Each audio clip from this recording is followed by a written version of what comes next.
We have spent the majority of the past few months talking about the battle for QB1.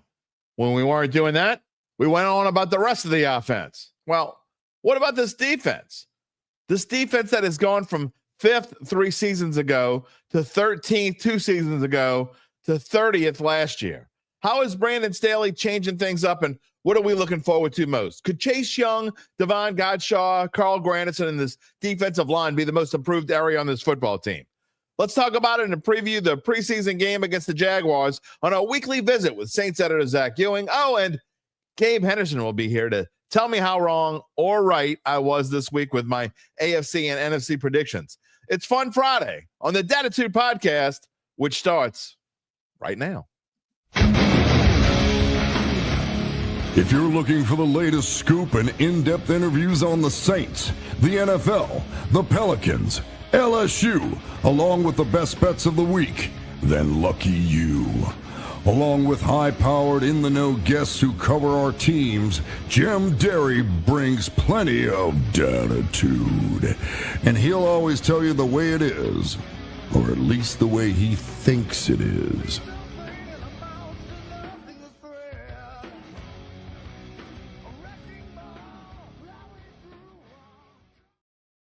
Where you at, Dattitude family? Are we ready for our last weekend without real football for quite a while? That's right, boys and girls. Week 0 is here next week. Also how many of y'all are going to the Dome on Sunday? Saints and Jags. We'll talk about that and plenty more here today on Dattitude, episode number 403, presented by Evangeline Securities for a Friday, August the 15th, 2025. If you're new to the show, welcome. Thank you. We appreciate you being here. I am your host, Jim Derry, 35 years in the New Orleans sports media scene. And thanks for being a part of the Dat family. If you don't know this already, what is special about this show? Go ahead, tell them, everybody else. What is special about our show, not just today, but every day, every time we're on, which is Monday, Wednesday, and Friday, live at 11 a.m. Central Time. You can always catch us after the fact. But if you are watching us live, you can be a part of the show by typing in your comments. We will talk back to you, I promise. Even if you're a little silly, we're still going to talk back to you. So will probably the rest of the Dat family. And we appreciate your comments. We appreciate you being a part of the show because you are a part of the show. And also, if you're watching after the fact, of course, you can listen if you don't want to see my ugly mug. You can watch on our YouTube channel, or you can find us live on, you can find us after the fact on any of the major podcast platforms if you want to just listen audio only. You can get in touch with me on X, Jim Derry, at Jim Derry Jr., via email, jderry@theadvocate.com. Or you can comment, as some of the knuckleheads have done on some of these previews. I'm going to get to one of them. I had a lot of comments this week, okay? But I have highlighted one in particular for you. That is coming up in just a minute. You will appreciate this. This is the kind of stuff we deal with. Look, when you do 32 NFL, first of all, and this isn't related to this particular comment that I'm going to read to you in just a minute, but when you do 32 NFL previews and you're doing them by yourself and you're basically editing them by yourself, you're editing what you say, you're editing the graphics, you're editing the video, you're doing it all by yourself, you are going to have some slip-ups here and there.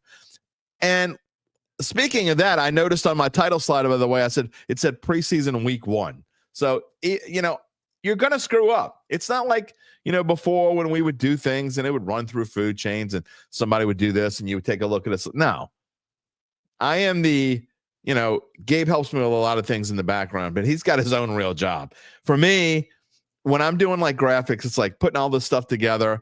I try to look over them as best I can, but I do make mistakes. And then when I'm doing my production, I make mistakes. I accidentally said, boy, I got grief for this one.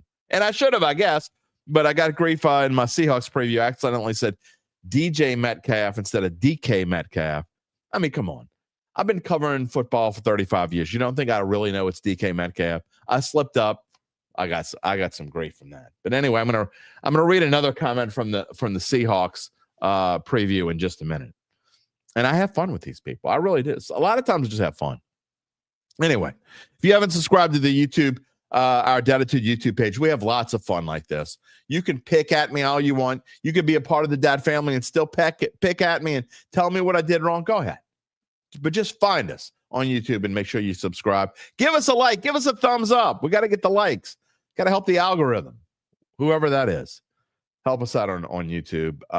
And you can always, remember, click the little bell. Find out when we go on the air live. All right. Remember, we're going to get to some stuff. I got breaking news in a second. Zach Ewing coming on 11:20. Gabe Henderson coming on later this morning. We got all kinds of stuff to talk about. I got to give you again, I got to read that comment to you. Remember when I told you that my air conditioning in the office, the man cave, the garage, whatever you want to call it, where I am right now, that it went out during vacation? Yeah, well, earlier this week, I'm like, it doesn't feel quite right. It's getting a little warm. Yeah, it went out again. So I'm going to give you my public service announcement for the day. I am not going to blast on my show because I don't want to burn a bridge. And I just don't want to do this. But let's just say the company that came out to do it the first time during my vacation, my regular guy was on vacation, okay? And if I was going to have him come out, I would have had to wait till after we were coming back, okay? And I would have had to either do the show like from the kitchen table or something, or for a week. And anyway, long story short is I decided, you know what? I'll bring someone else in. Someone else that is trusted by someone else I know. Big mistake. I'm not going to call out the company, but I will say that not only did they not do a good job, even though I read through comments and maybe they just didn't do a good job with me, or I got the wrong person. I don't know. But I'm going to tell you, and a lot of you know this. Here's my public service announcement of the day. When you find someone you can trust, anything in life, any service in life, whether it be a mechanic or someone coming to repair your air conditioner or give your annual checkups for your air conditioner or fix your electricity or your plumbing or whatever it is, or your pool guy or whatever it is, always go with them. If there's a reason they can't come when you need them, wait if you can. If you can wait. Always go with the person you can trust. I can't even tell you. So Tim, I'm going to give a shout out to Tim and Elite Air. Elite Air has been fantastic. And again, he was on vacation. He couldn't come when I needed him. I guess I could have got someone else at Elite Air, but no, I decided to go with another company. If I would have just gone with Elite Air, I wouldn't have wasted what I paid yesterday would have been what I paid a month ago, and I wouldn't have had to more than double up because the last company screwed up. So anyway, that's off my chest. I feel much better now. Always go with someone you trust. You trust me on this show? What about Zach Ewing? We're going to have fun. That is what is on the show. You see it on the screen here. Coming up, we're going to talk Saints-Rams scrimmage. Did we learn anything from the scrimmage? Who started quarterback? Does it matter? Of course, we got to talk a little quarterback. We just have to. But we're going to spend a lot of time today talking about the defense. Could the defensive line be a strength? We have not talked, and not just us. I think the defensive line is kind of like flown under the radar. We're going to spend time this morning talking about the defensive line. And what came to my mind and why I decided to go with that this morning is I was reading about how Chase Young was fantastic in the scrimmage yesterday. The defense is certainly ahead of the offense right now. I mean, it's not really a surprise that that's the case, but how much do we expect out of them? How much can they help this team? And maybe they are better than anyone has given them credit for and can help this team be better than I think they're going to be, than Gabe thinks they're going to be, than a lot of people think they're going to be. I mean, if this team is going to win more than the 5 or 6 games or whatever it is that are predicted for them, this defense is going to have to be fantastic. Can they be that good? We're going to talk to Zach about that. And then again, Gabe's coming on. We're not only going to talk about NFC and AFC West predictions, but we're going to talk about breaking news this morning. I don't even know how big breaking it. I told Gabe that I don't even know if this is that big of a deal. Michigan's punishments. Have you seen them? Yeah. We'll get into what they are, but their sign stealing incidents. Jim Harbaugh, man, he got himself into trouble. He's not going to be able to coach college football till like 2028. Oh, wait, he doesn't coach college football anymore. Who cares? Michigan's going to get What was the fine? It was like $20 million. It's going to end up being about $20 million. Can't give an exact number because it's like a 10% on what they would make in a postseason. Anyway, grand scheme of things is, what is $20 million to Michigan? Nothing. I spent $20 on eggs and grits this morning. I mean, it just goes to show you, I'm not going to get into the whole pricing thing. $20 million for Michigan? Who cares? Big whoop. Again, we're going to get into that. Gabe's going to, that's probably going to be the first thing we talk about this morning.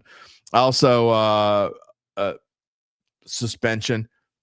I find it interesting how they decided to suspend their coach. They suspended him for game 3 and 4. Michigan did. And then the NCAA gave him an extra suspension for game 1. I'm like thinking, who's game 2? Oh, Oklahoma. Give me a break. This is such bullshit. Sorry. I'm just money. I was reading a couple different stories about Michigan this morning before we went on the air. Again, it's something I'm going to talk about with Gabe, but I'm going to leave you with this before we move on. There was a line from the ESPN story that just made me like laugh.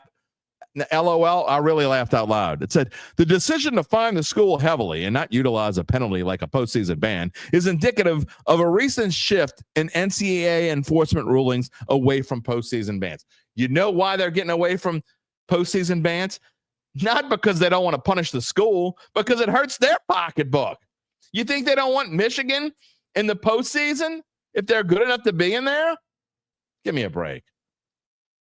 They don't care about, they've never cared about punishments. None of this crap has anything to do with what teams or schools or departments or whatever it is.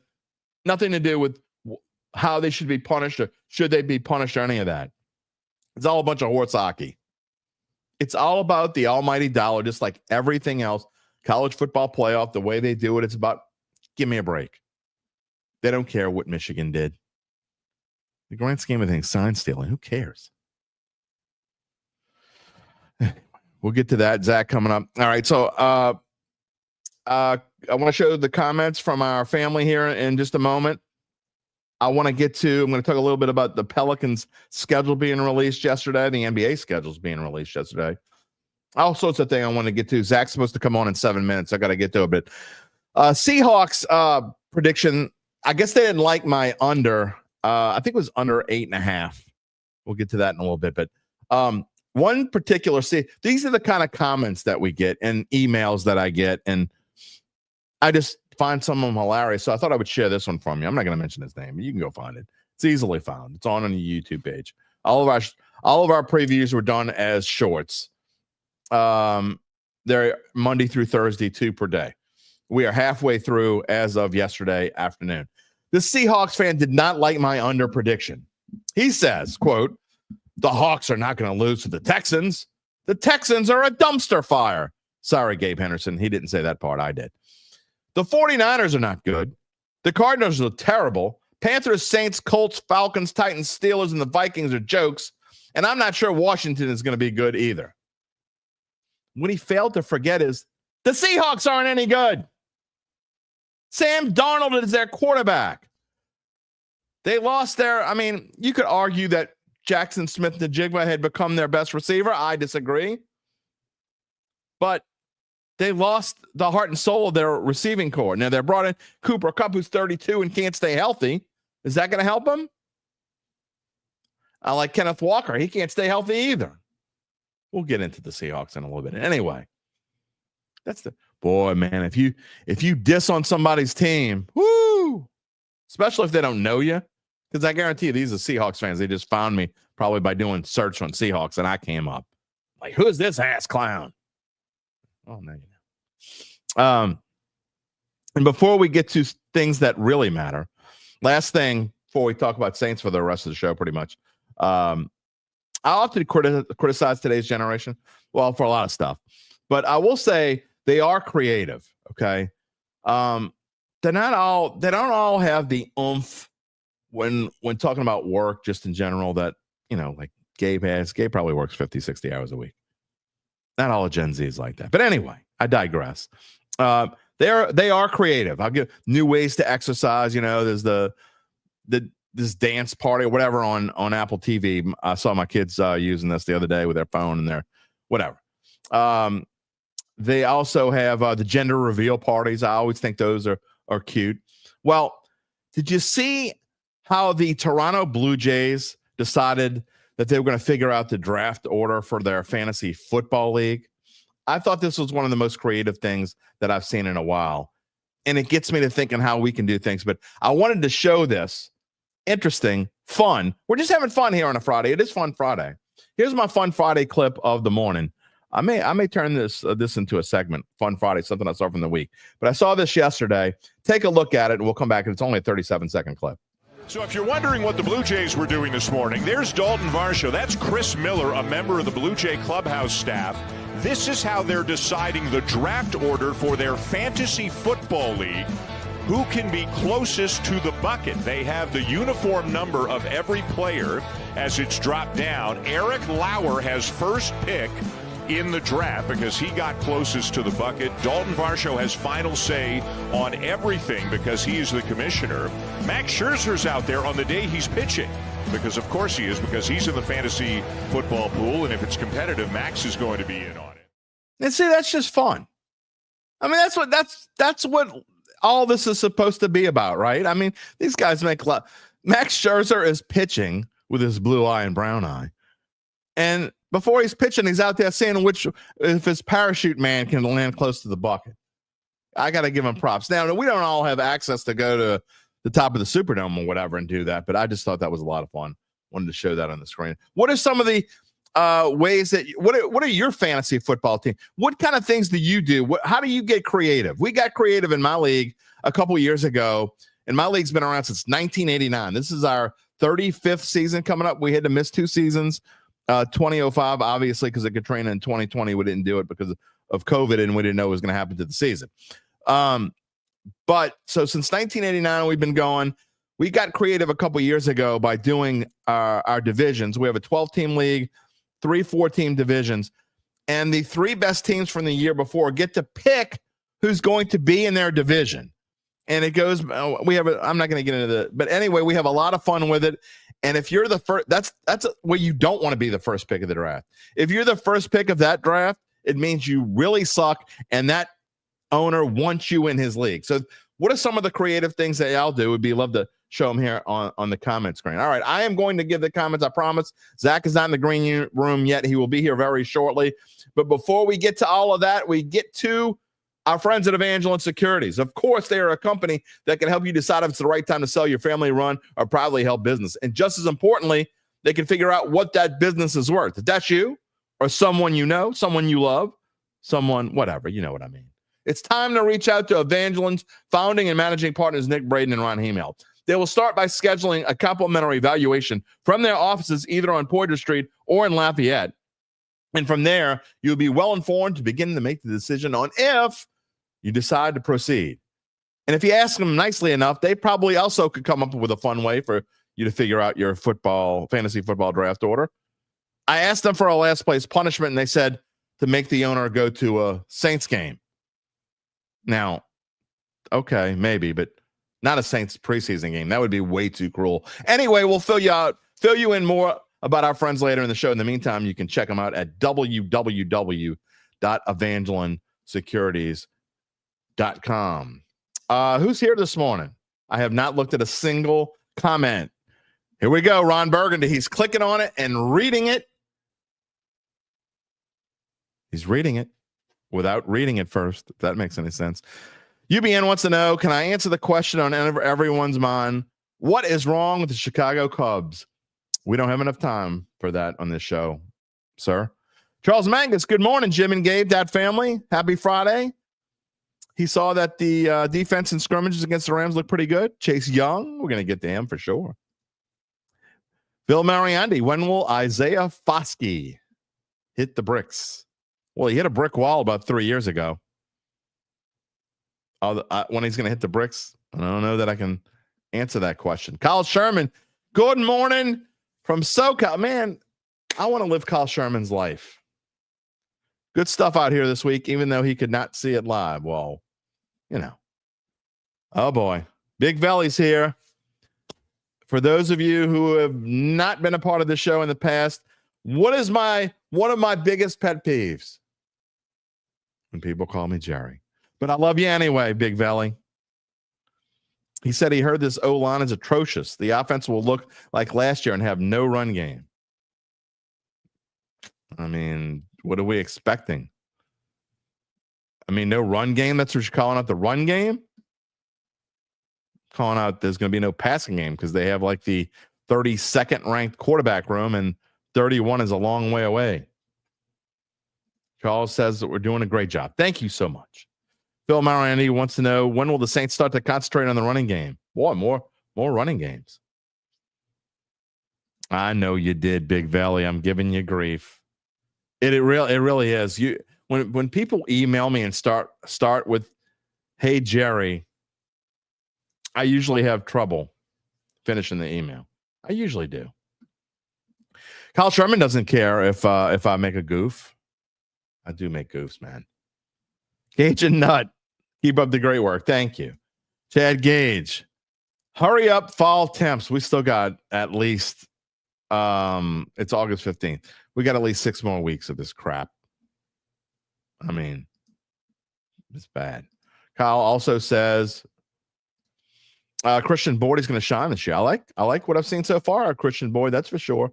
David +1 hash. It's so hard to tell what the defense will look like with the change to 3-4 and the addition of player and aging players we have in the line. I agree.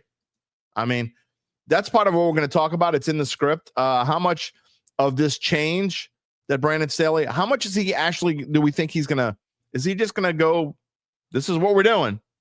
This is what we're doing for as long as I'm here. Or is he going to kind of like gradually put it in? I think from what I've seen so far, I think he's just going to put it in. We'll see. UBN. It's funny you say that dude has the Seahawks going undefeated. That was my response. I'm like, my bad. You're right. I'm wrong. Seattle's going 17-0 this year. I did say that. Hakeem is here, big dog. What is going on? S. Callie's here this morning.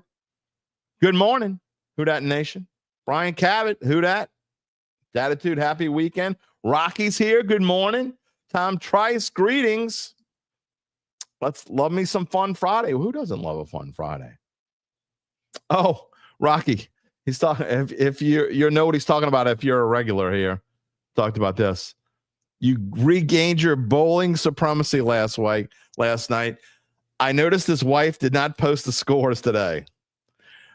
Are you calling out your wife on the Dattitude podcast? It's kind of messed up.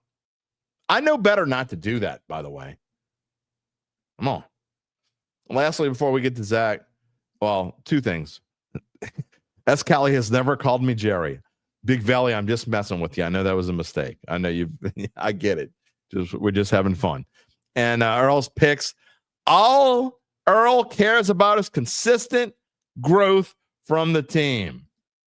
And she blasted you. Well, she should have.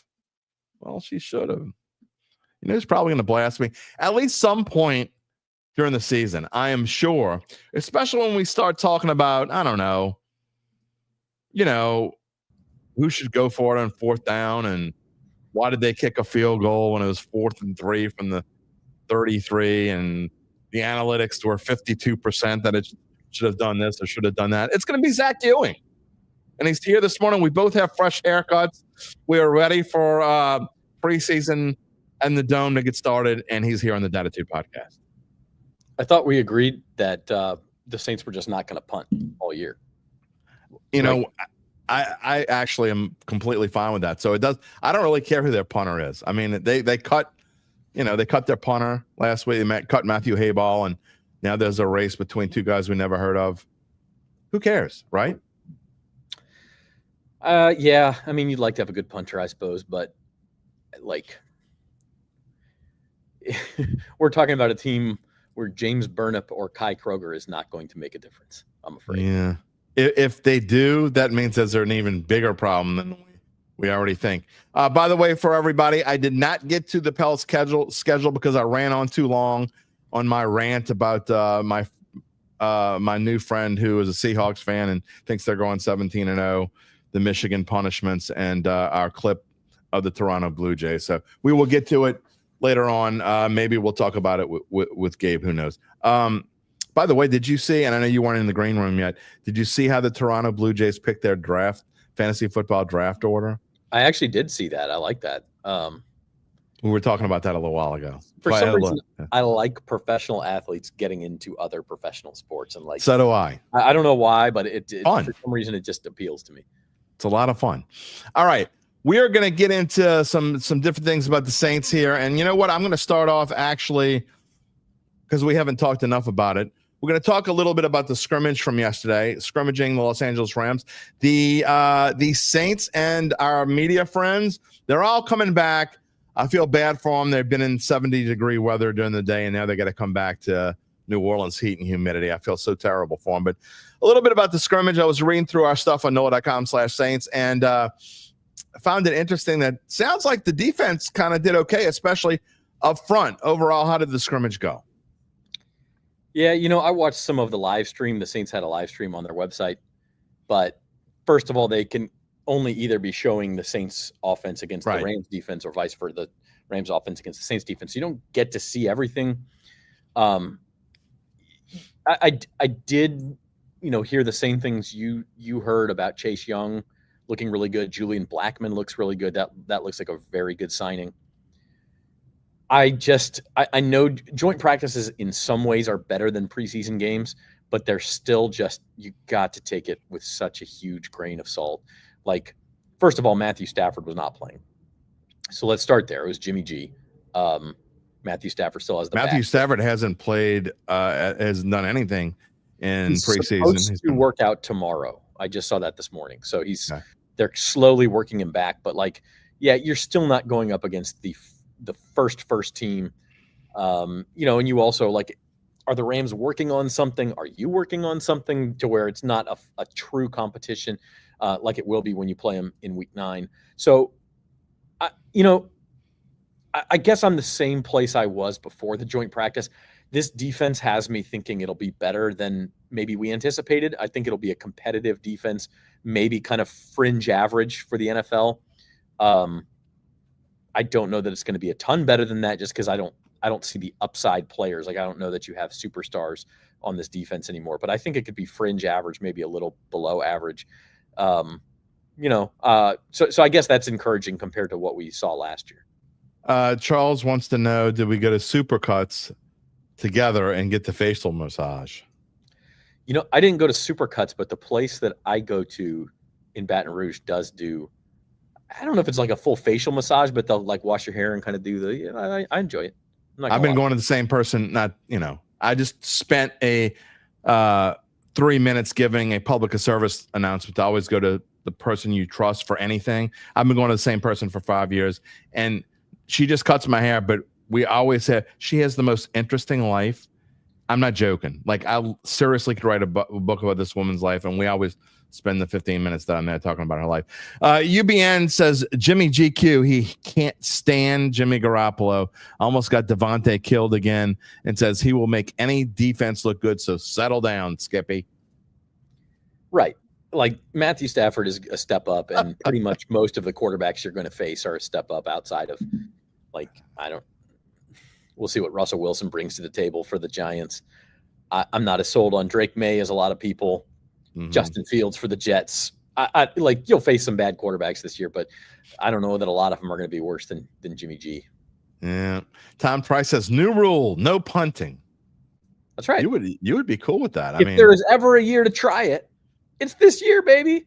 Yeah. You don't have a good punter anyway, and who cares? Let's give it a shot. Maybe it'll be a competitive advantage. Earl says whoever the punter is will get a lot of work this year. I hope not. Yeah. That's what we all need in our lives is more punts, right? Yeah, more punting. David +1 says, I hope the O&D implement their schemes and then let players shine. That will be part of the future. Weed out who needs to go. Oh, by the way, speaking of things that are fun in football, I heard you say last week that no one should complain about them overturning that safety in the Chargers game. I'm complaining about it for one very specific reason. Okay. If I'm forced to watch a preseason game and something fun happens, you're not allowed to overturn it. I don't care where he was when he was hit. It was fun. There should be a rule against overturning fun things in the preseason. It was just like when Samson Nakua returned that missed field goal. 100 yards, but got pushed out of bounds at the 6 last year. Yeah, I remember that. Come on, defense, let him finish it. The fans paid hard-earned money for a freaking preseason game. And a then bunch the of guys dude who aren't going to make the team. At least let us see something cool. And then he went back to being like third string in the UFL. Yeah. And lastly, before we talk more, I want to talk a little bit about the offense before we get back to defense. But JC, hello from Denver. I'm sorry it's 97 degrees in Denver today. I am praying for rain. I think we got a good shot at it before we have another hot weekend. Hey, it's getting closer to September. You know what that means? No more 95-degree days coming up. All right. Rattler started yesterday, the scrimmage. Do we take anything from that? We still haven't heard, as far as I know, you can tell me if I'm wrong, who is going to start preseason game number 2. Where do you think this QB1 race is? I find it more telling that Kellen Moore would not say who's starting Sunday than I did that Rattler started the scrimmage. It was Rattler's day to be with the ones, just by their rotation. Shuck was with the ones on Wednesday. So that part didn't surprise me at all. Now, going by that rotation, they don't practice today. They're traveling back. They don't practice Saturday. So by that rotation, that would mean it's Shuck's turn to start Sunday. I think it makes a lot of sense to start Shuck on Sunday, give him a chance to go up against some starters just like Rattler, although the Chargers, I don't think, played a lot of starters in that game, but give him a chance to go against the top guys on the depth chart, in other words, see what you've got, and then flip the rotation and let Rattler come in and maybe run the 2-minute drill at the end of the half and play the second half. But if that's the case, why wouldn't Kellen Moore just tell us all that yesterday? We're not going to have a chance to talk to him again before Sunday. Maybe it's as simple as he hadn't had a chance to talk to the guys yet because it's still 3 days to the game. And so maybe that's all it is. But to me, it would be very telling if Rattler gets to start again on Sunday. Then that tells me that Shuck has not closed this gap enough to the point where, I think you have to favor Rattler to start week 1 at that point. I think that it's coming very soon. Whatever the decision is for QB, and I've been saying this, but whoever is going to win the job, I think very soon we're going to find out the answer to that. And I think it's best for everyone involved if maybe after this game, maybe early this coming week, I just think the longer you go with uncertainty, the more it's going to hurt the team. So I really think that we're going to find out who QB1 is for the season very, very soon. Do you agree? I think you have to. You don't want to go into preseason game number 3 not knowing. It's for one thing, you're costing whoever the starter is a full week of reps with the ones. Mm-hmm. That's probably the biggest thing. Yep. For another thing, the rest of the team feels the same uncertainty that the fan base does. And for a third thing, you risk one of them getting hurt against Denver, because if you have a starter chosen before then that guy either plays very minimally against the Broncos. Right. I think Sean Payton said he's going to play his starters about 8 plays in that game. So I could see the Saints being whoever they choose as a starter. Hey, okay, you're going to go play 8 plays so we can get you against the starters. And then that's it, because you're risking injury at that point. So yeah, it makes a ton of sense to me that next week is the week, whether it's an official announcement or if it's just kind of like it has been with Jake Haener and we just see the writing on the wall in practice reps that, okay, Spencer Rattler is with the ones 90% of the time, or Tyler Shuck is with the ones 90% of the time, and that's just what it is. I think it may be more like that. UBM's got a great question for you. He wants to know who's better at his craft, Scotty Scheffler or Spencer Rattler? I don't like Scotty Scheffler, but I have to respect him. He's boring, man. He's just so boring. So boring. I mean, look, I will tell you this. I can't wait to hear you. I can just feel UBN's head exploding as I say this, and I'm dead serious when I say this. Spencer Rattler is way more fun to watch than Scotty Scheffler. With Rattler, you never know what's going to happen. Exactly. With Scotty, the only time, I was watching a little bit of the golf yesterday, and he hit a freaking home run on one. I can't even remember what hole it was. Whatever I was watching, he hit the ball off the grandstand, 40 yards over the green, where you're like, oh my God, finally a terrible shot from Scotty. But it hits the grandstand and bounces back a little bit. And then he gets to go take a drop because there was I don't know if it was a sprinkler head. I had the TV on mute, so I didn't even see what it was. But are you kidding me the robot finally hits a bad shot and goes and whines and gets a drop. Like, get out of here. Happy Gilmore, man. It just doesn't matter. Charles says, put the rat in the first game and see if he sinks or swim. I have an interesting scenario. Again, this is going to be, we're not going to spend this whole show talking about Rattler and Shuck. We've talked this to death. We're going to talk about it more, I promise. But here's an interesting scenario for you. Okay, let's say Kellen Moore does what we said he's going to do, and he decides, let's say Tuesday, he announces that Tyler Shuck is going to be the starter for week 1. He has won the job, whatever, blah, blah, blah. And as you say, then they decide, okay, we're not going to use him that much in the last preseason game. He's going to get maybe 2 series. And then Spencer Rattler plays like a half. And Spencer Rattler like balls out. Can you imagine the Spencer Rattler fans if that's the case? That happens. That could very well could happen, by the way. Sure. I mean, I think these two are pretty close. I do think they've both improved. Like, I think we shouldn't skip over that part of it, is that it does feel like if Rattler does play this year in the regular season, we should expect it to be better than last year. And not just because he's got a healthy supporting cast, but because I think he actually has improved personally, and because maybe Kellen Moore has a system that fits with a young quarterback better. And then I think Shuck really, from that first week of camp where he struggled to now, feels like a different player. And so I think those are all good things. But yeah, I think I said this last time we talked. It's just like, the cult following of this guy who was a 5th round pick and is 0-6 in his career. I've never seen anything like it. I understand he was highly touted out of high school. I understand he was on the Netflix thing. These guys are NFL players, man. They were all not all of them, but a lot of them were highly touted out of high school. I don't get the cult following. he may end up proving them all right and being really good, and that would be great for the Saints. But I just don't see what we've seen so far that justifies that type of devotion. The regulars will roll their eyes when I bring this up again, because I like to bring it up about once every few months. But you may even know the answer to this. What Spencer Rattler and I both have in common, right? What you and Spencer Rattler have in common? Yeah. That your number of wins in the NFL? No, well, that too. But I wasn't going to be mean.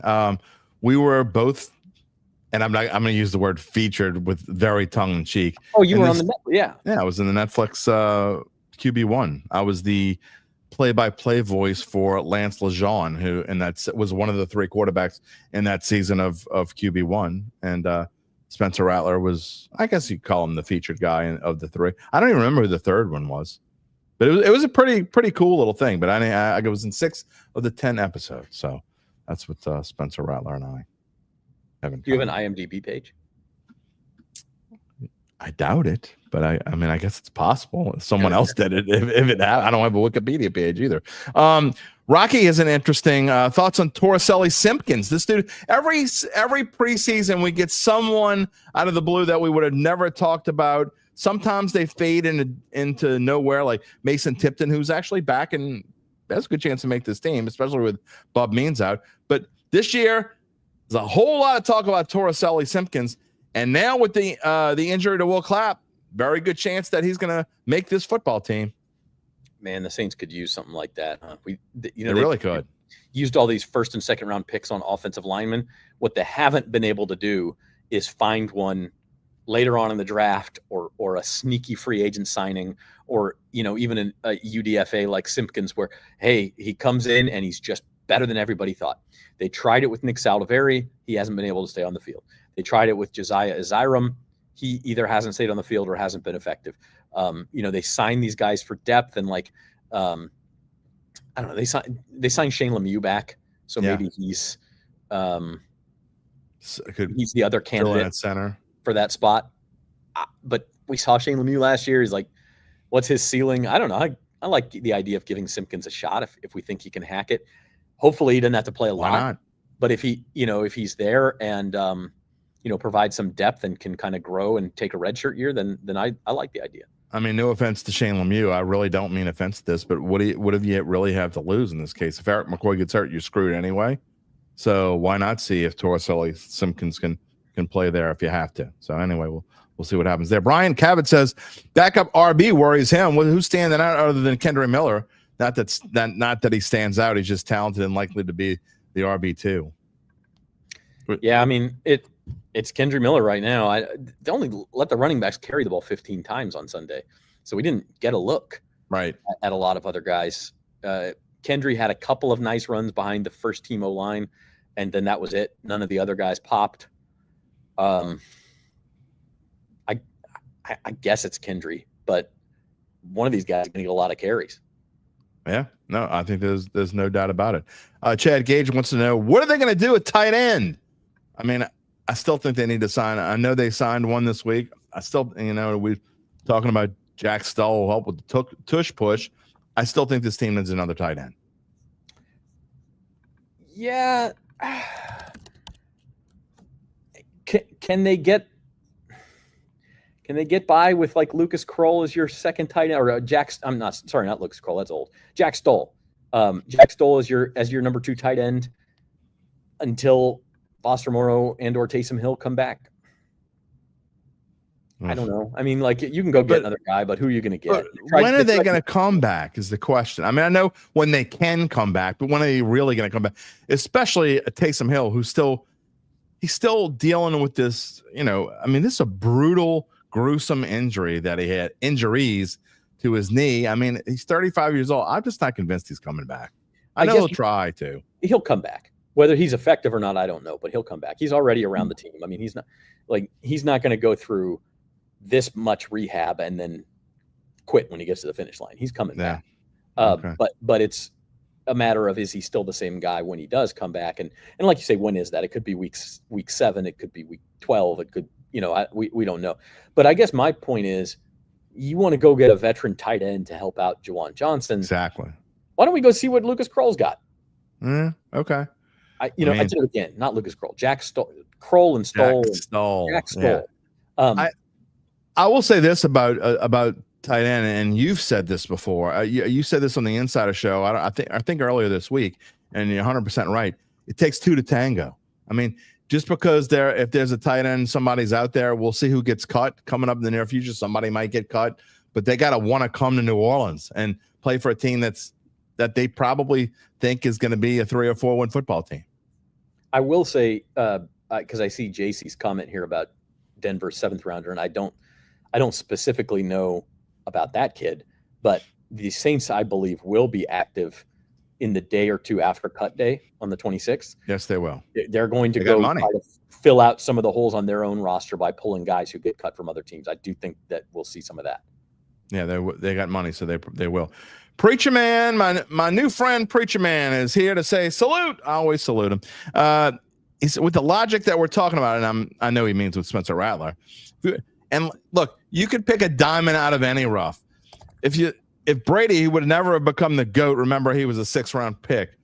How many Bradys are there? How many are there right now, other than Brock Purdy? Is there anyone else starting that wasn't drafted before round 5? Unless I'm missing anybody, I don't think there are. So if you get a 1 out of 32, good for you. But the Saints are probably not smarter than a 5th grader, just like the Browns aren't smarter than a 5th grader. I hate to tell you all this, but spoiler alert, Shedeur Sanders is not starting game 1. Well, especially now that he's hurt. Piss anyone off, but anyway. Yeah, what was Russell Wilson, 3rd round? Russell Wilson was 3rd round. Yeah. Even a Russell Wilson and a Kirk Cousins who was 4th round. I mean, those just don't happen all the time. If you look at quarterbacks, the vast how much do you want to try? How much do you want to try? It's kind of my point. Yeah, Dak was 4th round. So, anyway. Is there a huge difference between a 4th rounder and a 5th rounder? Like, it's not impossible. Nothing's impossible. What if we mentioned three guys out of 32 starting quarterbacks? I guess if Rattler starts, that'd be 4 out of 32 who were drafted 3rd round or later. So yeah, it's overwhelmingly. That's how it works. The guys at the top of the draft, 4th round. The guys at the top of the draft are going to get more chances. That's at any position. And I just look. Dak 4th round, great, but Dak didn't start 0-6 in his career and was just, That's whatever. Dak also, like Gabe said, Dak fell because of a DUI as well. Rattler, to me, I just don't see it, man. I don't see it on game days. I know you've talked about this. I know that his supporting cast wasn't great last year. You could argue that he deserves one more chance. Maybe he'll get it, and we'll see. When has he been, like, seriously, when has he been great? Like, he wasn't great in college either. I just don't. He was okay his first year at Oklahoma. Okay. But then Caleb Williams came in and beat him out. South Carolina, he had O-line problems. I mean, that is legit to a certain extent, but he also it's the same. He was never terrible, but he was just always just okay. The conversation we have with Shedeur Sanders at the draft is it's one thing to have a bad O-line. It's another thing to let a high number of pressures turn into sacks.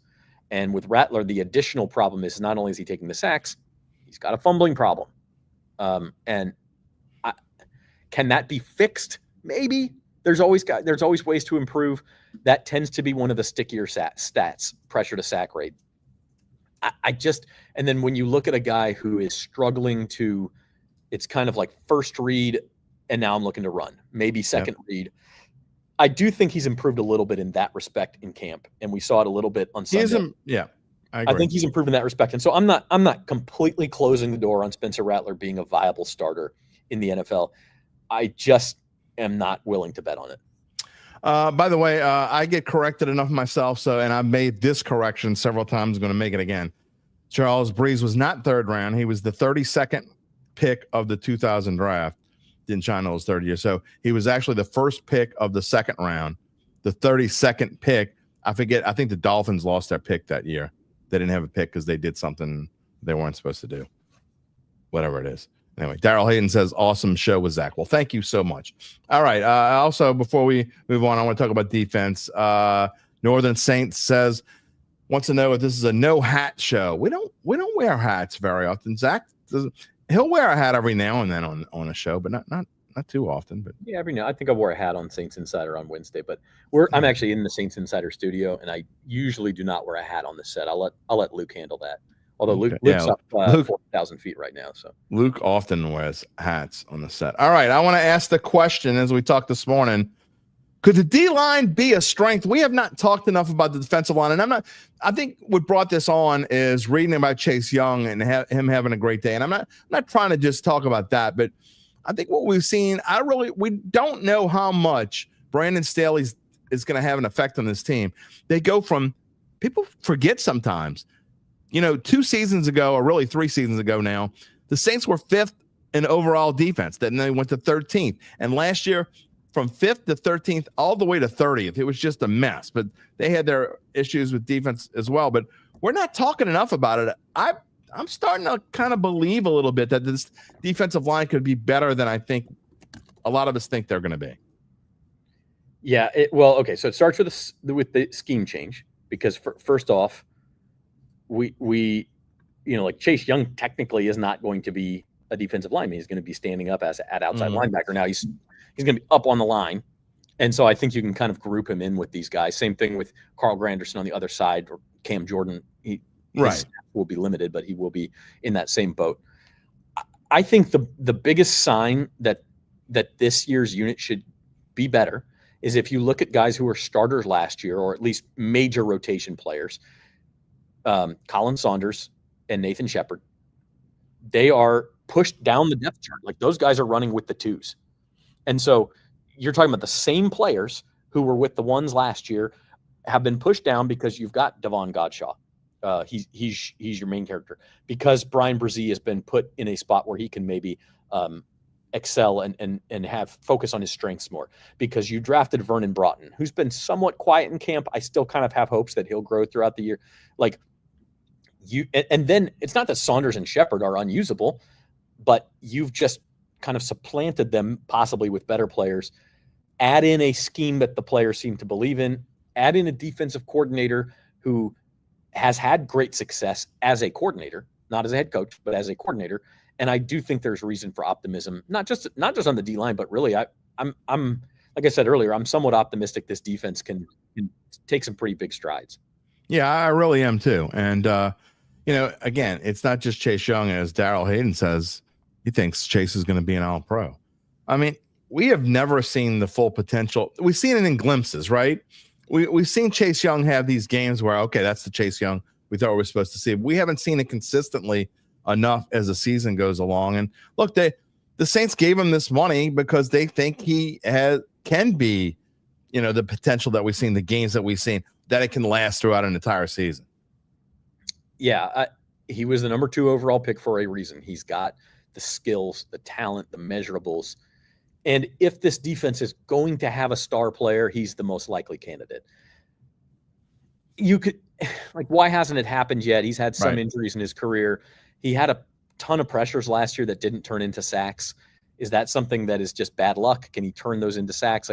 All-Pro seems like a bridge too far to me, but could he be a very good player? Could he possibly be like a fringe Pro Bowler? Yeah, I think he could get there. And I think if this defense has a star, he's probably the guy. What happened to Carl Granderson? Why did he go from, what did he have, 8 or 9 sacks a couple of years ago, and then last year just kind of disappeared a little bit? Disappeared is too strong of a word, but he certainly regressed. He's a solid player, but he's just not the type of guy. He's not a guy who can be a star, right? He's going to give you, what did he have last year? 5.5 sacks. I think he had 8 the year before. He's going to be right in that range. He's going to make a few plays. He's just not going to be. I don't think you can count on him to carry the defense. He's just kind of a solid starting level player. Yeah, and I think, look, just overall, this defensive line, though, they're not getting really any attention right now. And really the attention that they've gotten over the past few months is really sort of negative in a way. So I just think that they don't have to do all that much to be underrated and end up saying, yeah, we kind of overlooked them a little bit. Right. I mean, they were, I think, 30th in overall defense last year. Right. I'm pretty confident they're going to be better than that. Now that's a low bar. Very. We were talking on the LSU podcast yesterday about how this defense might be the best defense LSU has had since 2019, and we're going, well, yeah, but that you can walk over that bar. You don't even need to jump. So, are they going to be better than 30th? I think so, but they might be 23rd, and that's still not going to be good enough to carry this offense or carry this team to more than 5 wins. But they were 27th against the pass and 31st against the run. And I mean, we've talked about that in this division, or really in any division, but you've got to be able to stop the run. I mean, and they just haven't. Even a few years ago when they were 5th, they had their issues stopping the run. So we haven't seen. It's been a little while since we've seen a really solid Saints defensive line, and I think. Look, we talked about it. This is going to be a rebuilding year. It is what it is. We know that already. But where do the Saints need to build first? They've already started building their offensive line, building in the trenches. I think they've taken strides on both sides, more on the offensive side. But again, if we find out, someone up front, maybe Gottschall comes in and has a big season in the middle, we're talking about. I just think they have more pieces there. Just like they have more depth in the offensive line, I think they have more depth on the defensive line as well. Yeah, I definitely agree with that. I think that they will be better. I just, like I said, I don't know that this defense has a star player. Chase Young's right, exactly. But they just don't have that level of player. And part of it is, when's the last time they took a defensive player? They took Brian Brzee in the first round. Brian Brzee, he's a guy who you could argue could have a star turn if they're using him in a spot where he's not such a liability in the run defense. And as a defensive tackle, he picks up 10 sacks. I could see that happening. So I'll throw him out there too. You counting out Isaiah Foskey? Yes. Yes, I am. James says old and slow, baby. He's got no faith whatsoever. Old and slow. That's just, I don't know. All right. I want to talk a little bit about, obviously, the Jags are coming into town this weekend. This spread has been all over the place. Started the week at -2.5 Jags. It went to -1.5 Jags. And then when I looked this morning, I don't see preseason lines move this much. It went from 1.5 to jumped over the 3 to 3. What am I missing? Is somebody starting is Trevor Lawrence playing a half or something? I think they said, I think they basically hinted at the fact that Trevor Lawrence and quite a few of the Jag starters are going to play for, whether it'll be a full half or not, I don't know. But I think it was Lawrence himself said he was expecting to play. That's a pretty big swing there. Where is this team as we go into the week 2 of the preseason? For your expectations, obviously we haven't seen a ton. Okay, it's only, we're not even a month into after camp started. Okay, but where is this team right now with where you expected them to be? Are they ahead of, behind, or about where you thought it would be as we go into preseason week number 2? Probably about the same. I maybe in some areas, like I'm a little more optimistic, like we talked about the defense. Over the summer, there were times I looked at this defense like, oh man, this might be a bigger problem than the offense. And I think I've become more optimistic about that. But at the same time, like offensive line, I thought over the summer, boy, this O-line will be a strength. Four first-round picks plus, a second-round pick. And that's Eric McCoy, who's the best player on the team probably. Like this offensive line will be a strength. Well, now, like 2 injuries there changes so much. 2 injuries already. Yep. So you just you kind of take away from one place while you add to another. And I think I'm probably about where I was. Like, look, I've got to see whenever you look at power ratings for a team, the quarterback is by far and away the most important thing. And then like your play callers too. Like, can Kellen Moore, if this team has a ceiling, like if it's going to hit an 8-9 win ceiling, and have the type of season that surprises everybody, it's because the combination of Kellen Moore and whichever quarterback, and I think I'm mostly talking about Tyler Shuck here because we haven't seen him yet, they're just better than everybody thought. And if they're better than everybody thought, then all of these games where the Saints are 2-point underdogs, they become 2-point favorites, and they're just going to start to win. Instead of just picking off a couple of upsets here or there, they're going to start to win 5 or 6 of those, and maybe you finish with 8 wins. That's the part that, if you're a Saints fan, you still want to hope. We just don't know what Tyler Shuck is. We don't know what Kellen Moore is as a head coach. True. Maybe they're just better than we thought, and we have to change our baseline for this team. I think Kellen Moore is going to be a good coach. I really do. So I have a lot of hopes for him. Quarterback, maybe not as much. Zach Ewing here with us on the Dattitude podcast on this Friday morning. One thing Zach is going to be, in case you missed us talking about this, last week he wasn't here because we had episode number 400 and we had Jim Henderson, but the 2 weeks before that, Zach's been on with us and we've been talking about it, but Zach is going to be with us every Friday for the remainder of the football season as we talk about, we're going to kind of go back to, part of it is going to be going back to our old Bayou Bets days. I say old, it wasn't that long ago, but we'll be talking about odds. We're doing preview of the Saints, and who knows, maybe we'll talk about a specific game or two in the NFL that we like or whatever. But so we will be talking about some odds as we go along. And so this morning, I brought back the slide of talking about the Saints over/under win total. It changed earlier in the week as far as the under 4.5 has changed. Went from plus 140 to plus 125. Everything else has pretty much stayed the same, but I find it interesting that people with money are spending money on this. They think there's a chance that the Saints don't even win 4 games. Or don't even win 5 games, I should say. That would be 5 games. There's certainly a chance of that. What are they, favored in 1 game, or are they even one game? That they're still favored against the Jets, yeah. So yeah, like if you just start as that as your baseline, now they're going to win a couple of games they're not favored in. Every team does. They're not. I really don't think the Saints are going 2-15. I think 10-7 might be more likely than 2-15. Like everybody's going to win some games.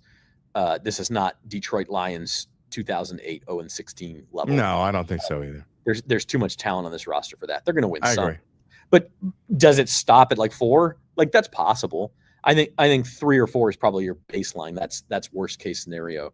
The reason I wouldn't bet that under is just because that is sort of a worst case scenario. That probably means you lose every close game because the Saints are going to be in 6, 7, 8 close games. How many of those can they win?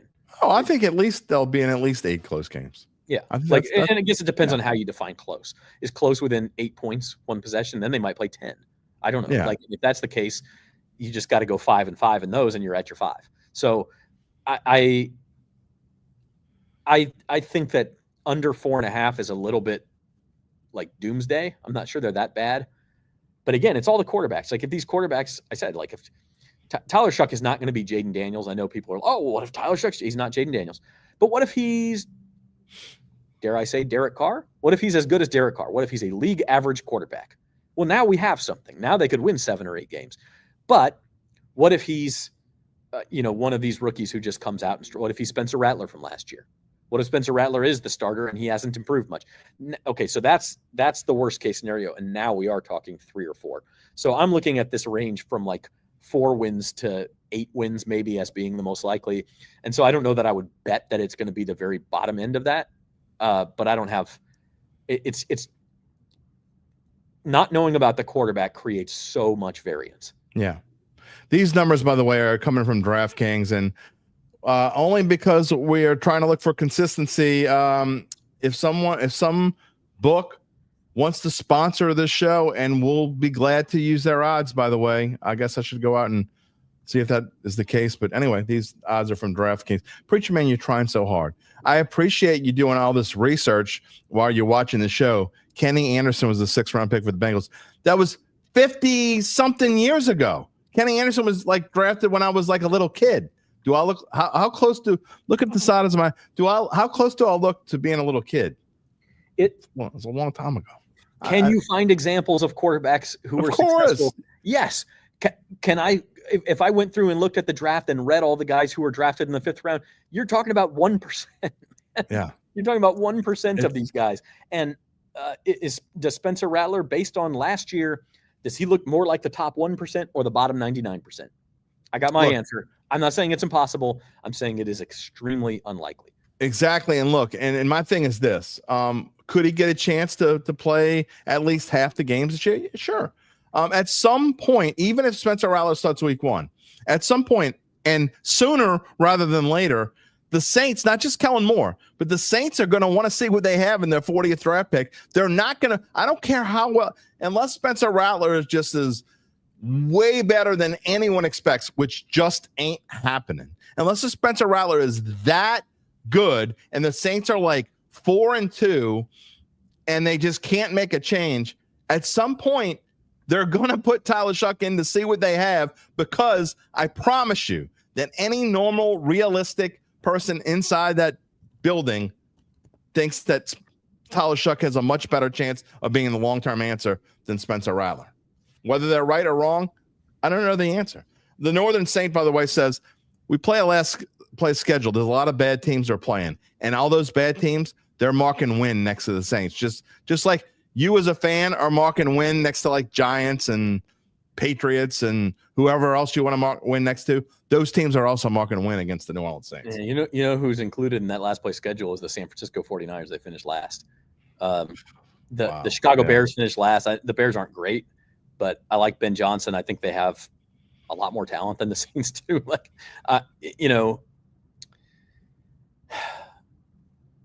just it's rough, man. Yeah, you're right. The Saints are the mark for everybody else. It's like the old poker axiom. If you can't spot the sucker at the table, guess what? That's right. You are the sucker. Yeah. If you can't find the fish or the donkey within the first 10 minutes that you're sitting there, it's you. I've been there. I've been there. Nice way to make it so everyone can understand. What you got out? What else you got going on this Friday, this weekend? I will see you on Sunday at the Dome. What is going on with the Saints insiders? They travel back from California. Yeah, Luke and Matt are in the air right now. So they'll be back this evening.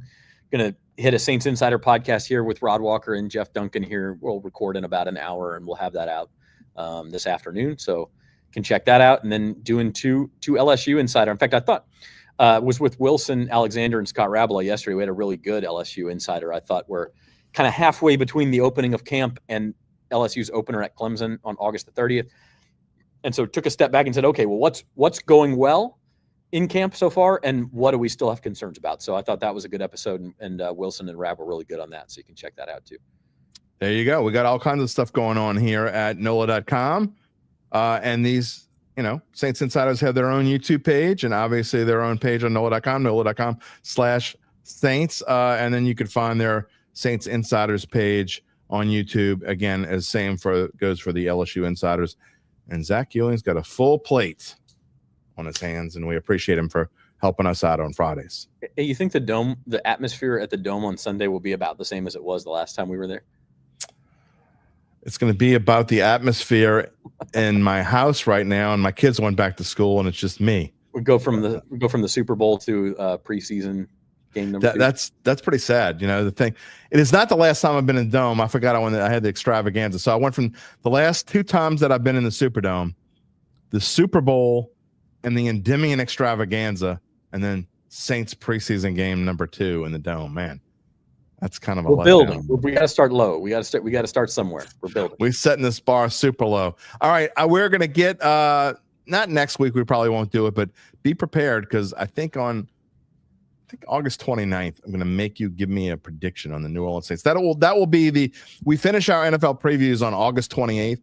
So on August 29th, which just happens to be a certain host's birthday, we are going to have a birthday extravaganza, and I'm going to force you to pick a Saints record. So I'm giving you a heads up on that.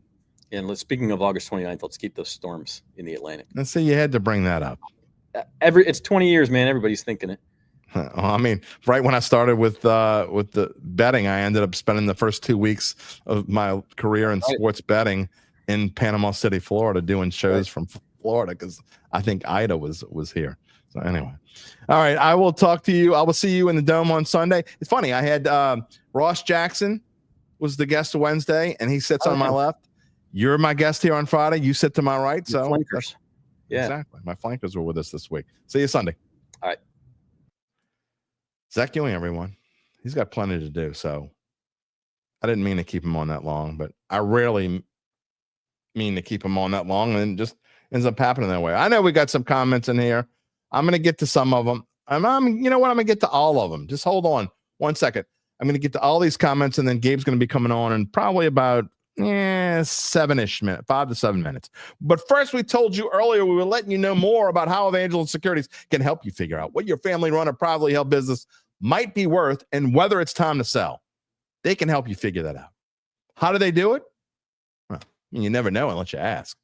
After their complimentary valuation of your company, if you decide to proceed, native New Orleanians Nick Braden, Ron Hemelt, and the folks at Evangeline will begin an extensive auction process from established equity funds, private equity funds from around the world, and they will maximize the return for the founder and his or her family. Evangeline Securities is the top producer on their platform. There are very few companies like them in this area.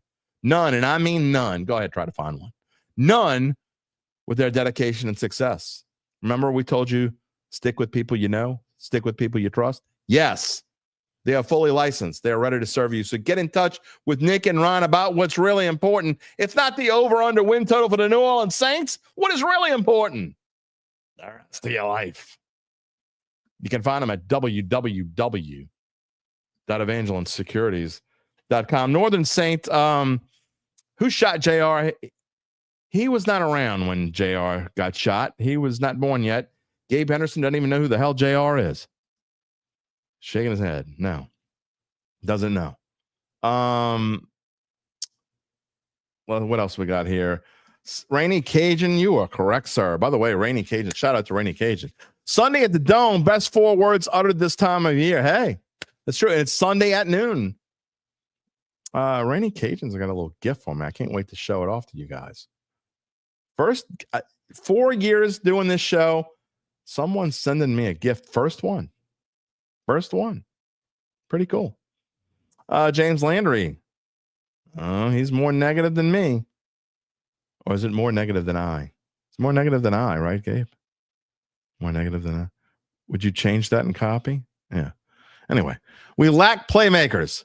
Our stars have aged out and are no longer Pro Bowl caliber players. Young players have yet to rise to be stars. But the point that Zach made, and I'm going to defend, this is the part to be hopeful and be excited about this, because there are definitely things to be excited about, even if you don't think they're going to be any good. If you don't think their record's going to be good, there are things to be excited about.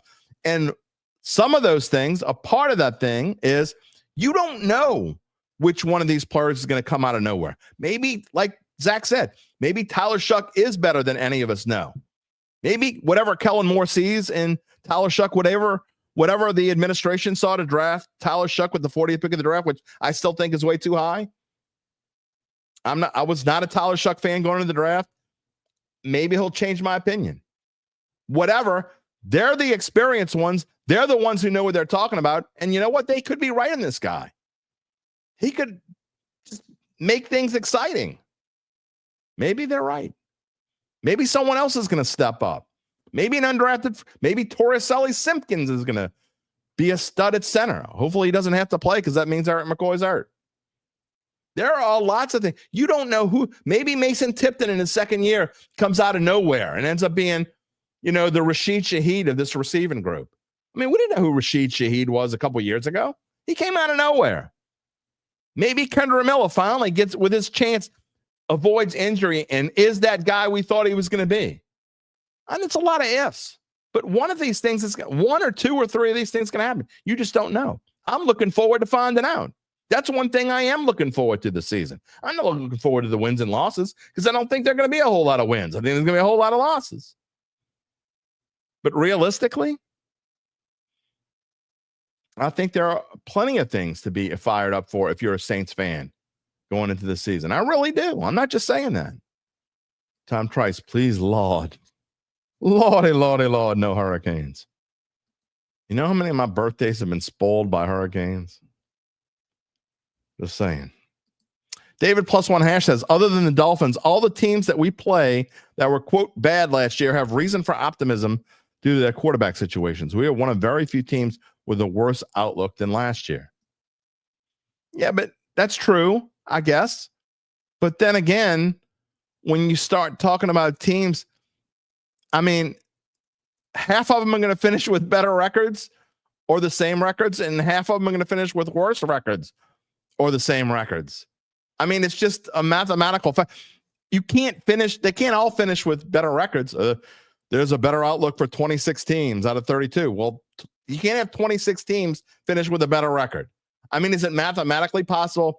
It's mathematically possible. So it's also mathematically possible that I'll win the lottery this weekend. I have to A, play the lottery first, and B, be the 1 in 60 million or whatever the hell chance it is to win it. Probably not going to happen. Just saying. We're going to get to numbers in just a minute with 8 teams. The Northern Saint says Spence would be so much more effective if he had designed running plays. However, that comes with injuries. Maybe.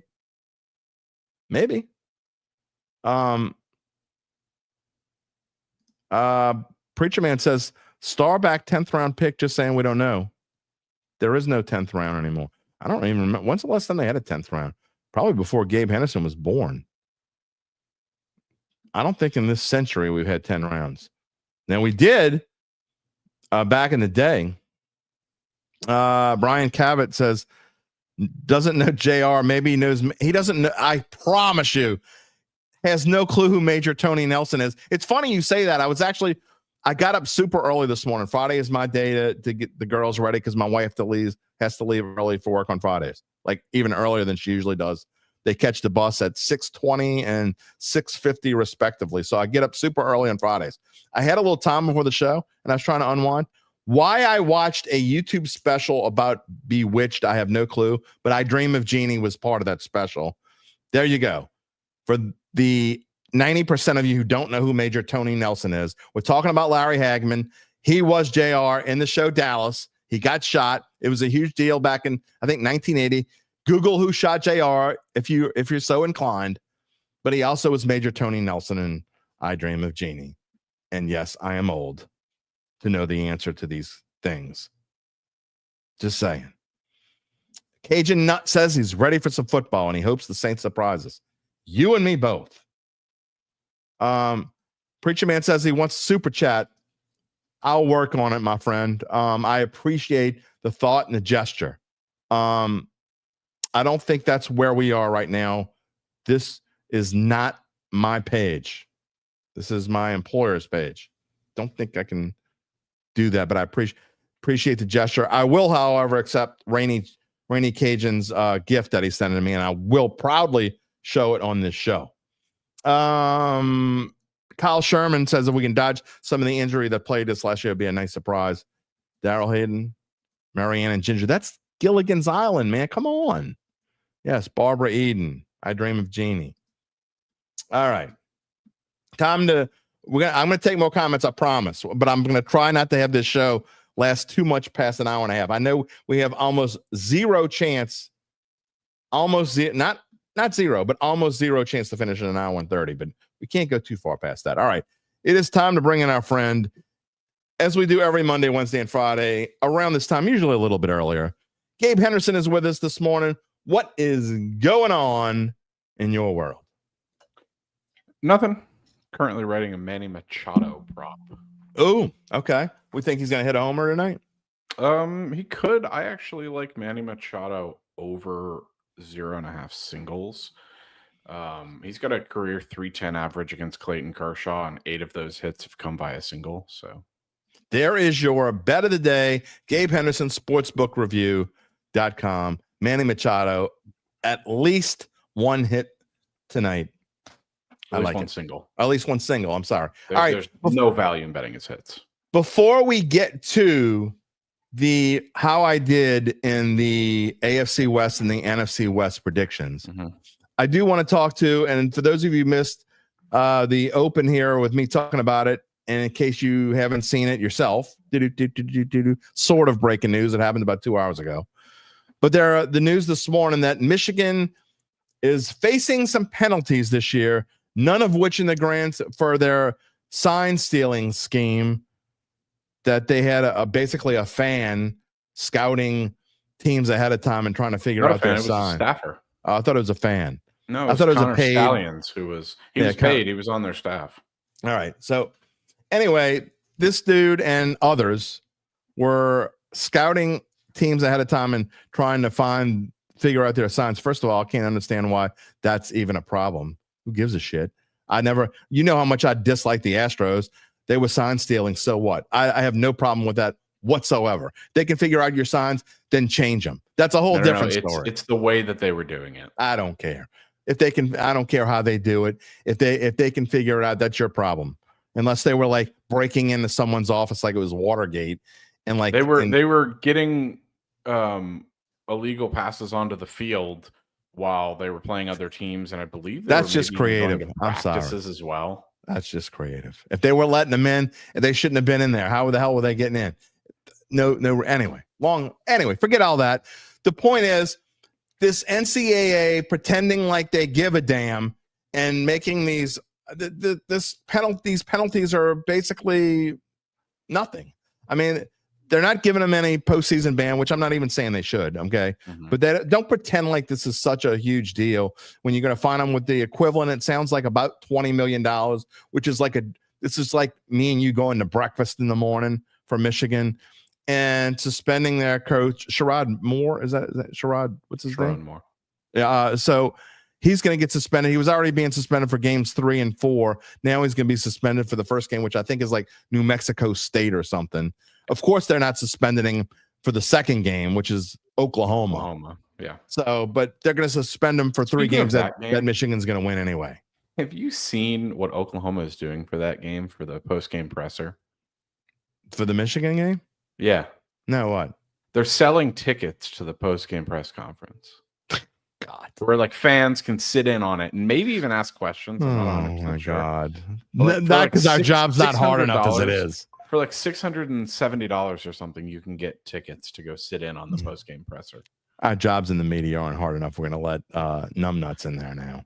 Yeah. All right, just real quick. I don't want to spend a lot of time talking about this. I've already wasted more time than I wanted to, but just your thoughts. I know you wanted to opine on this situation that is going to be forgotten about in about 3 days. I mean, I think it is essentially a slap on the wrist, but what can you really do? You know, I don't know. Because if you did give him a postseason ban, that would be absurd.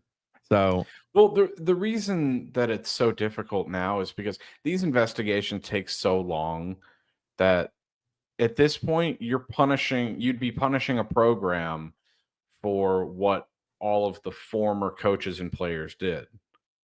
Like Sherrod Moore was on that staff, but Harbaugh's out the door. Stallions is for sure out the door. Yeah. All of the players are out the door. So if you ban them from the postseason, and they did consider a postseason ban, the NCAA said, but Yeah, they felt right. ultimately it would be unfair to these players. And it because would they also didn't do take money out the NCAA's pocket, because I don't disagree with you. if Michigan were to go, let's just say they were to go 12-0, are they going to do that? No, probably not. But if they were to go 12-0 and there was a postseason ban, you know who would lose the most money besides Michigan? The NCAA. Like, give me a break. It ain't about what's a just punishment. It's about their pocketbooks.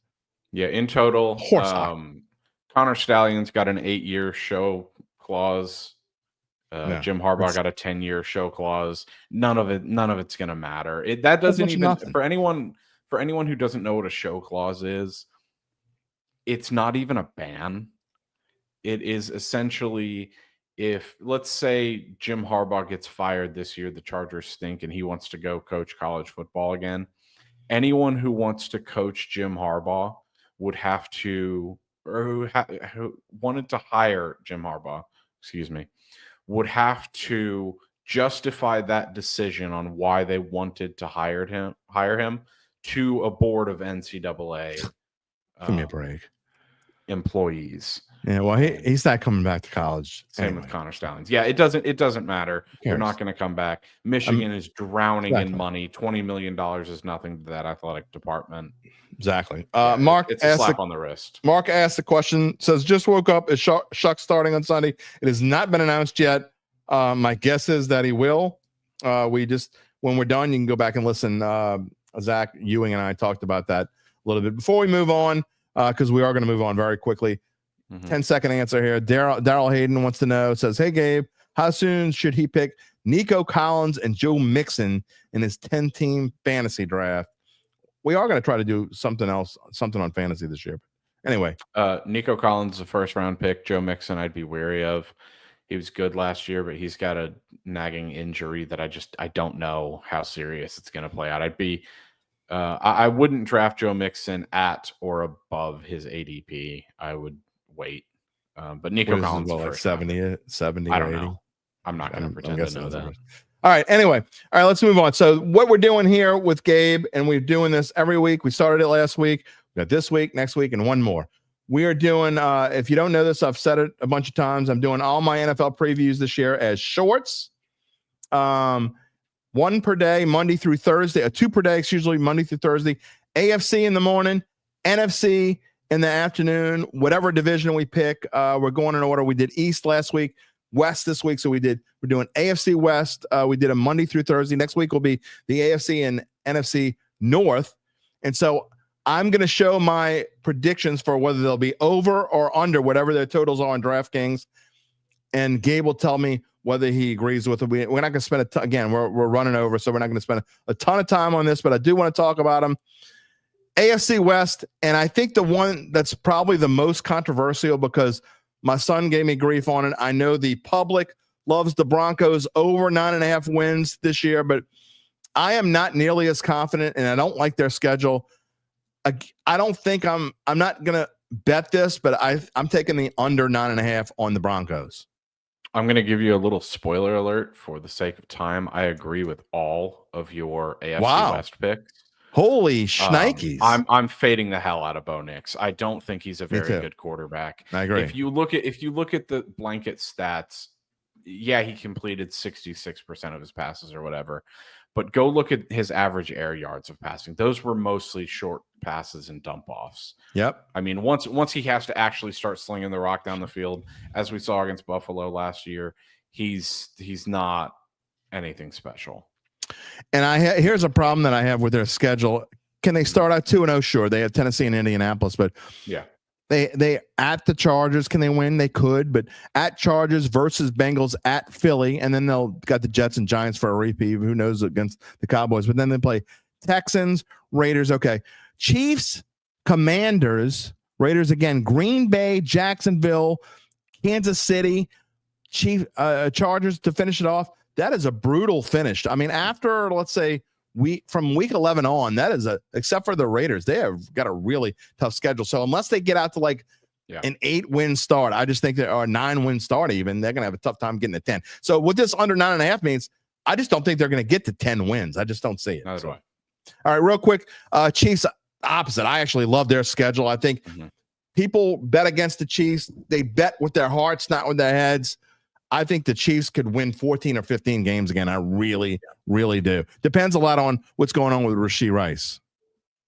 Well, he's going to be suspended for the easy games on their schedule. I don't know if you've seen. He's not going to be suspended. I know UBN talked about it.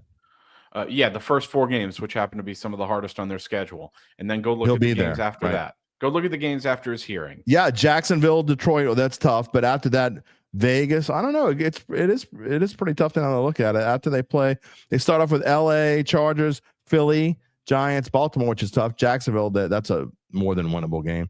Detroit, games 5 through 7, I believe, are the ones that they're tough. Here's the thing about the Chiefs' schedule, though. All their toughest games, they're all at home. They're all of them are at home. Yeah. So that's why I really like all their road games. Here are their road games, real quick. Giants, Jacksonville. All right, Buffalo's tough, but besides that, Denver, Dallas, Tennessee, and then at the Raiders to finish the season. At most they lose 2 of those. At most, exactly. So and they don't lose at home very often. Jim, what do we say on this show about Patrick Mahomes? You don't bet against God. You don't bet against God. Give me the over. Raiders suck. I'm not spending any time on them. They'll be better than expected, I think, but they've got a tough schedule.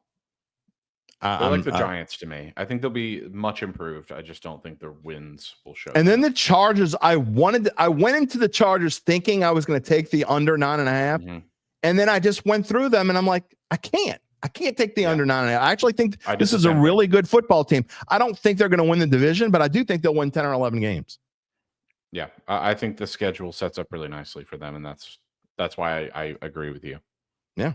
So it'll be a lot of fun. JC, they won't win a playoff game. I know KC game, his first game against the Chargers, are playing in Brazil, as a matter of fact. All right, moving on to the NFC West. 4 out of 4. Something is wrong. I don't know what Gabe put in his coffee, but 4 out of 4, he agrees with me. I don't know, man. Let's see how we do in the NFC West. All right. Here is my bet of the year. Of all of these 32 is on this list. I am running, not walking to the window. I think the 49ers they were 8th and 4th. They were 4th in offense and 8th in defense, and somehow only won 6 games last year. Yeah. And still, people are still giving love to the Rams, which I don't get. I just don't understand. We'll talk about some of the others for a second, but I love the 49ers over 10.5 wins. They have the easiest schedule in the NFL, and they could easily win 13 games this year. I thought I was incredibly smart when the win total odds first came out, and I ran to the window to try and bet the 49ers to win the NFC West, and they were already minus money favorites. Yeah, you didn't make it in time. There wasn't any time. Odds maker, you can't fool odds makers. They are paid to do what they do for a reason. I mean, I think they've got the easiest schedule in the league this year. I don't want to spend. I'm going to go through this real quick, but just listen to this. Yeah. If you can't find 11 wins with this team, then you're just crazy. Seattle, Saints, Cardinals, Jaguars, Rams, Tampa Bay, Atlanta, Houston, Giants, Rams again, Cardinals again, Panthers, Cleveland, Tennessee, Indianapolis, Chicago. They could win like their last eight games. I mean, they're easily going to win 11 games. Easily going to win 11 games. So we're together on that. What about the other 3? Cardinals are another team that I actually went into it thinking I was going to take the under. And then when I kind of looked at this team, I'm like, I think they'll be okay. I think they'll have a winning record. I'm taking the under on the Cardinals. Okay, so we're against that. And then I just don't like the Rams. It's too much going on with the Rams right now. I know Matthew Stafford's supposed to be ready for week 1. I love Sean McVay. They lost Cooper. I just don't trust this team to be able to stay healthy enough to win 10 games. I trust Sean McVay. I love Sean McVay. I think Matthew Stafford is a gamer, and I think they've got too many weapons in the skill positions. I think the Rams are going to go over. It's that was the one I had the most trouble with, though, just because, as you mentioned, those injuries. But from what it seems like, all the reports say that Stafford is going to try and tough it out this year. I think it'll be his last season regardless. But I I don't know. I like the Rams to go over. And then the Cardinals, the under. I just don't think they have enough weapons on offense. I think James Conner has really struggled to stay healthy. No, of course he is, but so have a lot of. I agree with you. He struggled to stay healthy. I just don't trust that offense. Kyler looked really good last year. Kyler's fun. I don't know. I don't love it. Again, this is one that I changed my mind on, so I'm not gonna go to the window and actually bet this, but I just changed my mind. JC says about San Francisco, Purdy's just not a believer about Purdy. It's just him. It's not just you, but it's not just you, but you're wrong. You're in the minority. UBN, he loves my 49ers pick. I'm not doing it to make you happy. I'm just saying. Cardinals. Daryl says the Cardinals are going to lose their first game. Well, they're 5.5 point favorites to win on the road in New Orleans. All right, and then just like last week, the last one was my toughest one last week. It is my toughest one this week. The Washington Commanders last week. I picked the under on the Commanders. I'm picking the under on the Seahawks. I really like Mike McDonald, but I do not like Sam Darnold. I thought them letting both their two top stud receivers go. I like Jackson Smith and the Jigba, but best receiver is still there. That's fine. The best receiver is still there, but Sam Darnold is going to have a tough time getting the ball to him. Cooper Kupp gets hurt. I don't think there's enough weapons around him. Kenneth Walker gets hurt, and I don't know what's going to happen with this defense. We'll see. Zach Charbonnet is a better player. Zach Charbonnet. Oh, you're out of your mind. You can't possibly believe that. He's way more versatile. Get out of here. I don't care if he's versatile. He's not nearly as good as Kenneth Walker. Come on. Yes, he is. No, he's not. He was a better fantasy player last year. He finished with more points than Kenneth Walker. Because he probably played in more games. I don't even know the answer to that, but he's not. I don't care. Fantasy points. Get out of here with that. The best ability is availability. No way. Anyway, so I'm assuming you like the over. I'm assuming you like the over. No, I like the under. Okay. So here's what. So what are we arguing about? We're arguing about Kenneth Walker. Apparently, running backs like Kenneth Walker just annoy me. It's like Leonard Fournette at LSU. On paper, his stats look so good, but then you watch him, and it's like, here's a 1 yard run, here's a 2 yard run, here's a 3 yard run. That's what Barry Sanders did. That's exactly what Barry Sanders used to do. And then that was it. But then he gets hurt all the time on top of it. So did Barry Sanders, and he would lead the league in like minus 2 yard rushes. I'm not exaggerating. Go look. Yeah, but Barry Sanders had the longevity that guys like Kenneth Walker and Leonard Fournette just do not have. I mean, I think Walker's all around fourth season. We don't know how long he's going to make. As an all-around running back, I think Charbonnet is better. I think because he can stay healthy. Cray. Question of the day: Put Purdy on the Saints. How many wins? Honest question. More than they're going to get this year. Absolutely more. Way more. I think they're actually set up a lot better with Brock Purdy. If Purdy was their quarterback on the Saints, they'd be an 8 to 9 win football team. I can agree with that. I mean, they'd be at least look. I know people don't want to hear this, and a lot of people are going to turn me off when I say this. Sorry, but if Derek Carr hadn't retired and he was on this football team, I'd probably predict them to win 9 games. Just saying. They don't have a quarterback.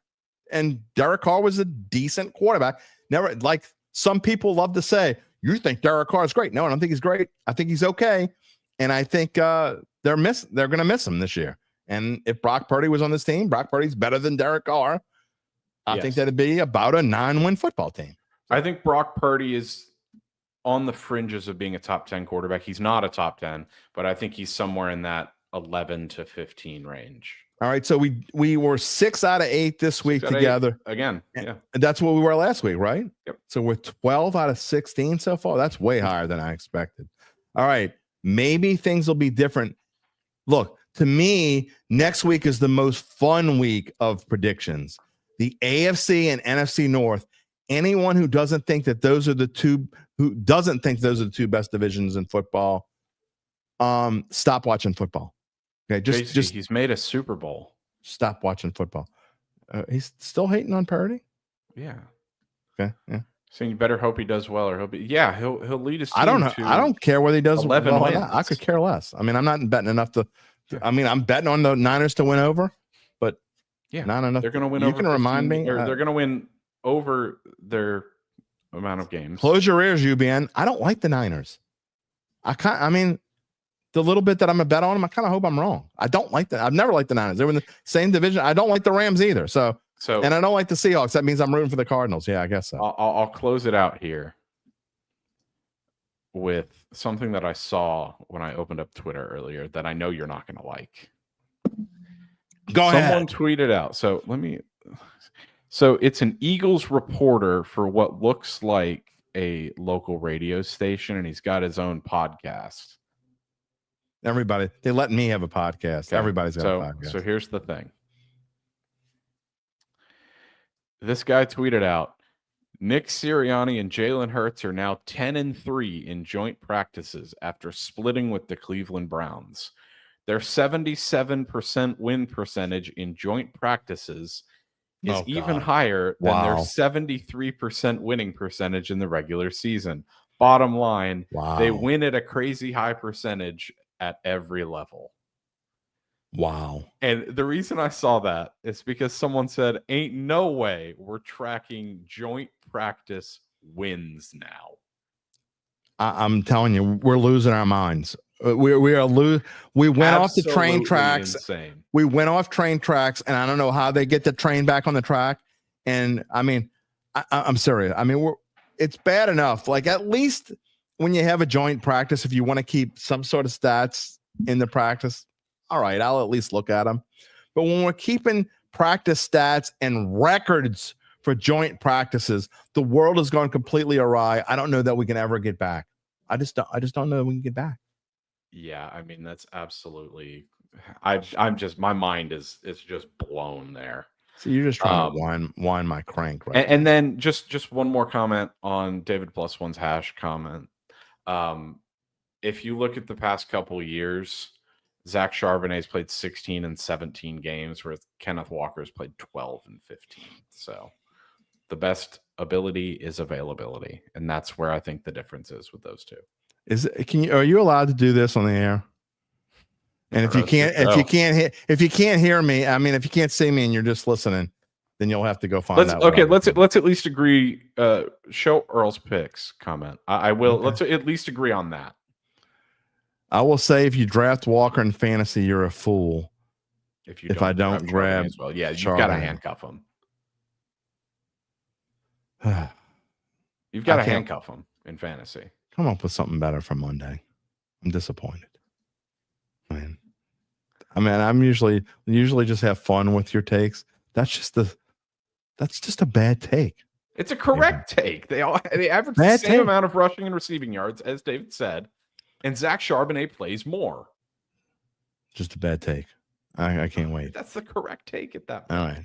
I will see you on Monday. We're way over time. I will see you on Monday. All right. Gabe Henderson. It's been a while since he wound my crank. Just going to say. Y'all got anything else? Because we're about to go bye-bye. Preacher Man says, talking about being a nerd. Yeah, not Gabe. Talking about if you're keeping track of wins and losses in joint practices or percentages or what, how the hell do you even know the answer to that anyway? How the hell do you know who won a joint practice?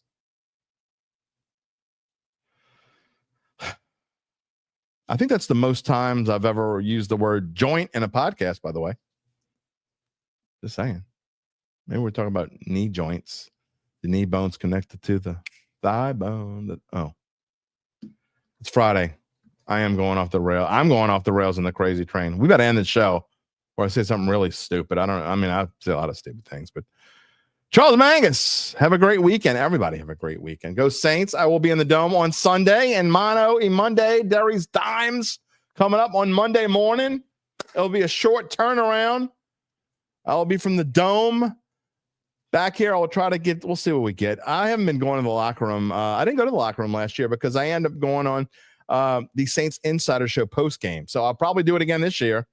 If you're that interested and you can't wait till Monday to see me, there's a good chance the Saints Insider post-game show, which is immediately after the game. Well, I say immediately. It's like enough time for us to get down the elevator and get to the Dome floor. So it usually takes anywhere between 10 to 15 minutes for us to pack up, get downstairs and get to the dome floor and start the show. So if you want to see, you can go find me on the Saints Insider page. If you haven't subscribed to them, subscribe to them. But, you know, what about me? What about love for me? Huh? Yeah. Time to go. That is going to wrap it up for us on this Friday. I want to thank today's guest, Zach Ewing, Gabe Henderson, and you. You are more than just our guests. You are our family. We hope the family come back on Monday when you know what it'll be. It'll be Mono E Monday. Can't wait for your comments. Can't wait to hear this one. We don't know who's starting at quarterback for the New Orleans Saints on Sunday. Will we finally get an answer? I think we're close. I think we're close to getting a real answer on who the QB1 is going to be for this team. What are we going to see from the defense? Or I think this is probably the game where you see the starters play most.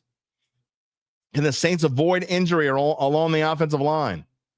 God, Lord. You said, Lordy, no hurricane. Lordy, no more injuries to the offensive line. I can't take this crap anymore.